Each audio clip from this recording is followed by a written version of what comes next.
Que faire quand une ou plusieurs matières ne nous intéressent pas? Eh bien, il est important de se trouver quand même une raison positive pour laquelle on peut s'intéresser à cette matière. Ça n'est pas difficile puisqu'on sait que quelle que soit la matière que vous étudiez, il y a des centaines de milliers d'étudiants qui travaillent cette matière, qui choisissent d'étudier cette matière après le bac. C'est donc bien qu'il doit y avoir des éléments intéressants à l'intérieur de cette matière. Alors vous pouvez interroger des personnes qui apprécient cette matière.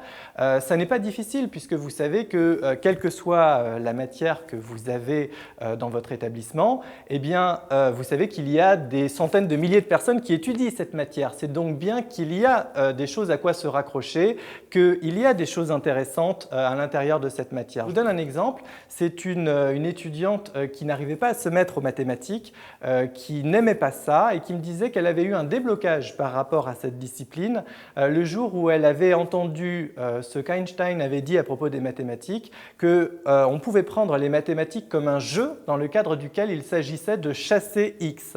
Et à partir du moment où elle s'était dit, alors qu'elle était face à une équation, face à un problème, je vais chasser l'inconnu, je vais chasser X, eh bien ça l'avait aidé à trouver un intérêt. Le cerveau a besoin de sentir ne serait-ce qu'un petit intérêt pour se motiver à se mettre au travail.